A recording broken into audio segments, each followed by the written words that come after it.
The old cabin groaned under the assault of the blizzard, each gust of wind a mournful sigh that rattled the window panes.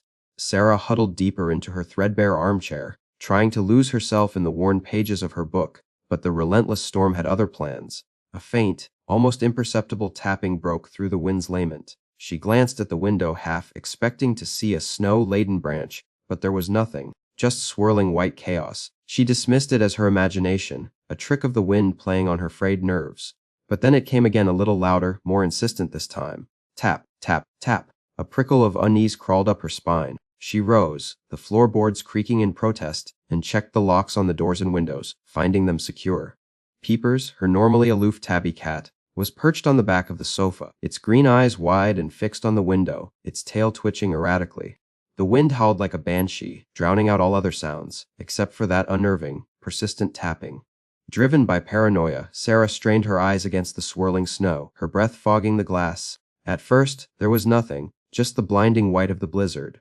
But then, as if conjured from the storm itself, she saw it. A vague, humanoid shape moving amongst the trees at the edge of the clearing. It was too indistinct to make out any details, but its presence was undeniable. Fear gripped her, cold and visceral. She fumbled for her phone, her fingers clumsy and numb, but the screen displayed the dreaded no signal. The figure remained at the edge of the woods, a silent sentinel watching her. Her mind raced, searching for a rational explanation, but finding none. It was then that she called Mark, her husband, but the call went straight to voicemail, each ring amplifying her growing terror. The tapping resumed, louder now, accompanied by a faint scraping sound, as if something was dragging its claws against the glass. Venturing closer to the window, against her better judgment, Sarah peered into the storm once more. This time, the snow seemed to momentarily part, revealing a horrifying detail. A smear of crimson on the glass, like a grotesque painting. Her breath hitched in her throat. Then, for a fleeting instant, she saw it clearly. Pale, almost translucent skin, stretched taut over bone, and eyes dark, soulless eyes that seemed to pierce through the storm and into her very soul.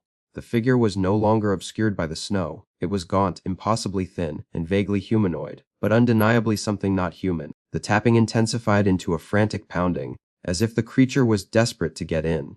Sarah retreated, her heart pounding against her ribs like a trapped bird, a primal fear washing over her. She stumbled backward, knocking over a lamp, the darkness amplifying the terror that gripped her.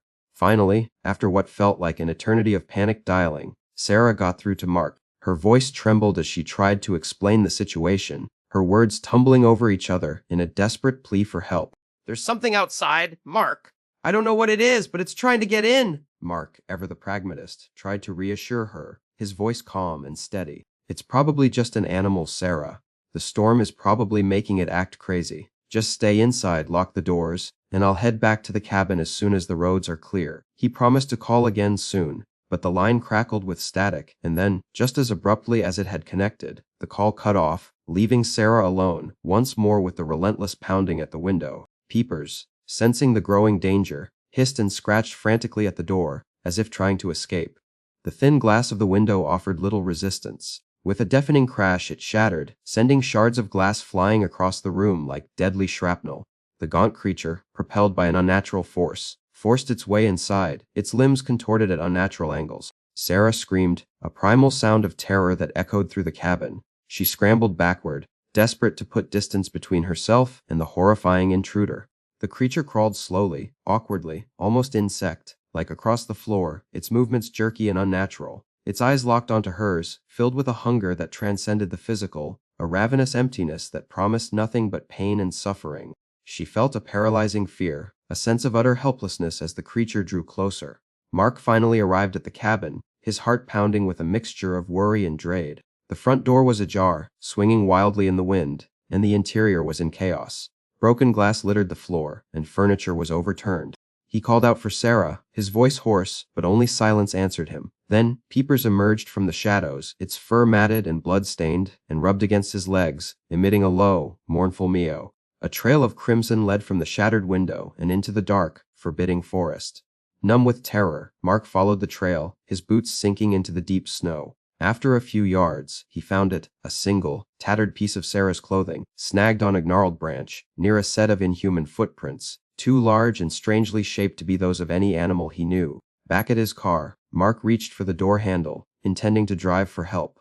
But then he stopped, a prickling sensation on the back of his neck. He heard it again, a faint, rhythmic tapping on the window. Inside the car, Peepers, perched on the hood, arched its back and let out a piercing yell, its eyes fixed on the passenger seat. Mark turned slowly, his blood turning to ice. Sitting in the passenger seat, bathed in the dim glow of the dashboard lights, was Sarah. But it wasn't Sarah. Her eyes were dark and soulless, mirroring the creature he had glimpsed in the snow. She smiled, a chilling, unnatural expression that revealed teeth that had transformed into sharp cane. A single drop of blood trickled down her chin. He screamed, a sound of pure, unadulterated terror, but it was too late. There was nowhere left to escape.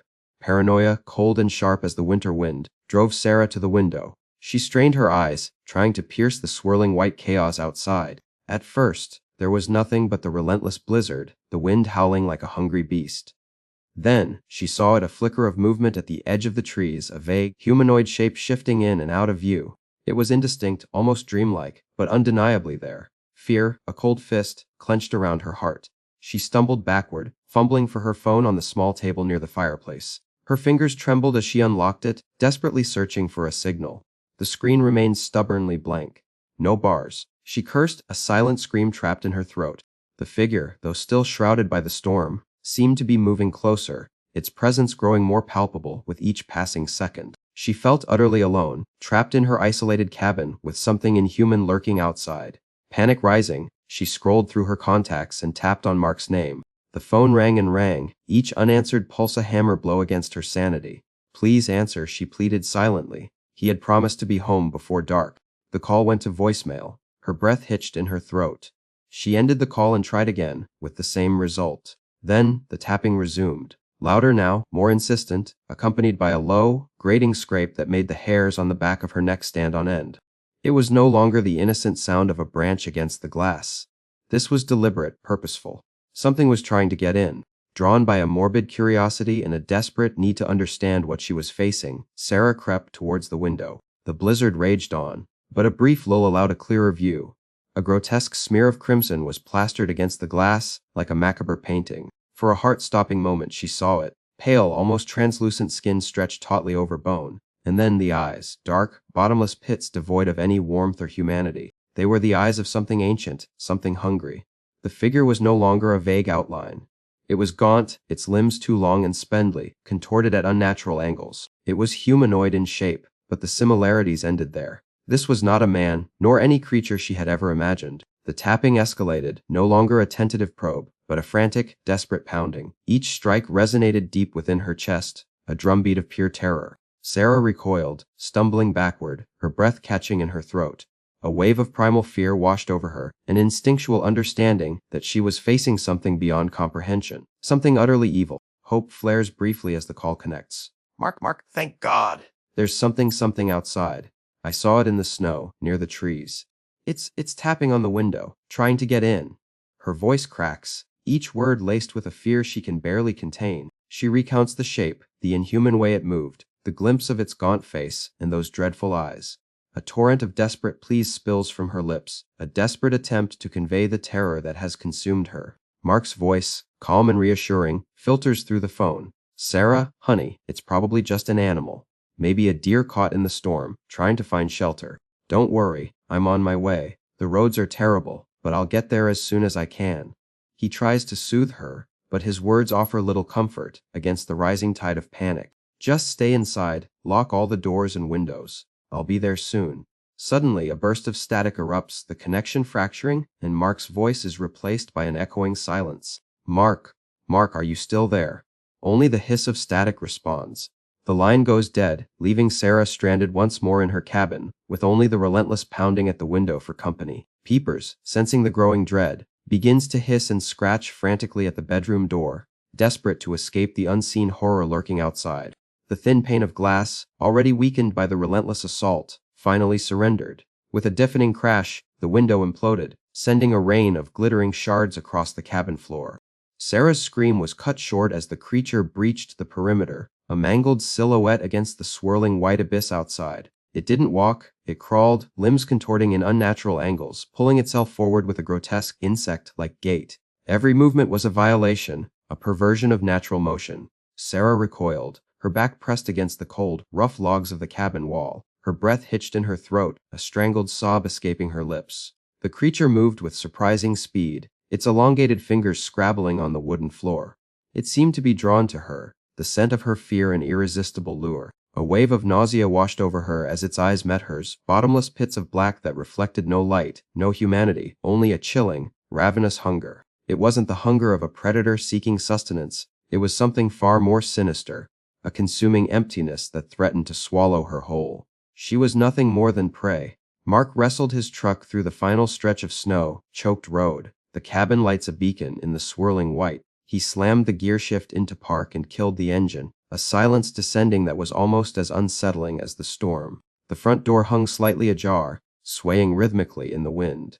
A knot of dread tightened in his stomach as he pushed it open, calling out Sarah's name, his voice swallowed by the oppressive silence. The living room was a scene of disarray, furniture overturned, a shattered window glittering on the floor like malevolent stars. "Sarah!" he shouted again, his voice cracking with panic. Only Peepers the cat emerged, slinking from beneath an overturned chair. The cat was smeared with blood. Peepers rubbed against his legs, purring in a way that sounded almost desperate.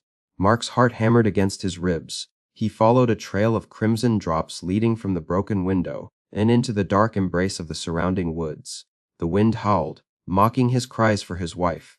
He stumbled through the snow, his boots sinking deep with each step, the beam of his flashlight cutting a narrow swath through the darkness. Then, he saw it, a single scrap of fabric, torn and blood-stained, snagged on a low, hanging branch. It was a piece of Sarah's favorite flannel shirt. Below it, pressed into the pristine snow, were footprints, but not human ones. These were too wide, too deep, with elongated toes that clawed at the earth. A wave of nausea washed over him as the truth began to dawn. Something had taken Sarah, something not of this world. He backed away slowly, his mind reeling, the image of those inhuman footprints seared into his memory. He had to get out of here, had to call for help, even if he didn't know who could possibly fight against this. Mark stood, paralyzed, his hand hovering over the icy door handle of his truck.